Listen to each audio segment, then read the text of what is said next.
परिवेश सुरक्षा समस्त नागरिकों मौलिक दायित्व। आज विश्व परिवेश दिवस। नाल्को धामंजड़ी यूनिट पक्षर शुक्रवार विश्व परिवेश दिवस पालित होइछि। आजिर अत्याधुनिक जुगरे विश्व परिवेश दिनक दिन प्रदूषित हेउथिबा बेले एहार कुप्रभाव जीवजगत उपरे विस्तार करि चलिछि।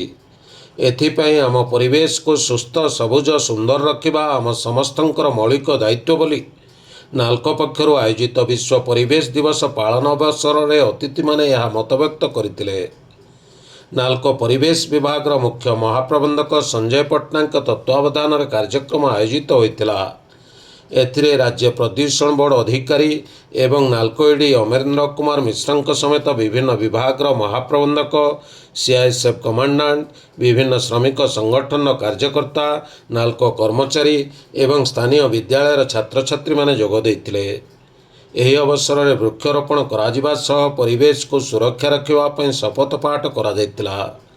यह सहित एकक व्यवहार्य प्लास्टिक वर्जन करने, अनावश्यक व्यक्तिगत जानवाहन न चलाइबा, जल अपचय न करने, विद्युत चालित जानवाहन व्यवहार एवं साइकल चालना को प्राधान्य देवा सह पर्याप्त परिमाण वृक्षरोपण करने गुरुत्व दि जाइतिला। उपलक्षे एही गंभीर प्रतिज्ञा करुछि जे मु वर्तमान एवं भविष्य वंशधर मानक पाई एक निर्मल सबुज एवं स्वास्थ्यकर परिवेश रक्षा पाई काम करिवि एवं निजकु उत्सर्ग करिवि। मु शपथ करुछि जे पृथ्वीर विरल प्राकृतिक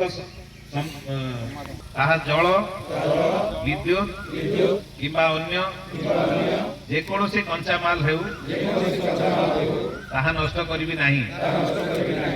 प्लांट रे मूल्यवान प्राकृतिक संपादन रक्षा पाई मानक निर्धारित पद्धति को अनुसरण करिवि।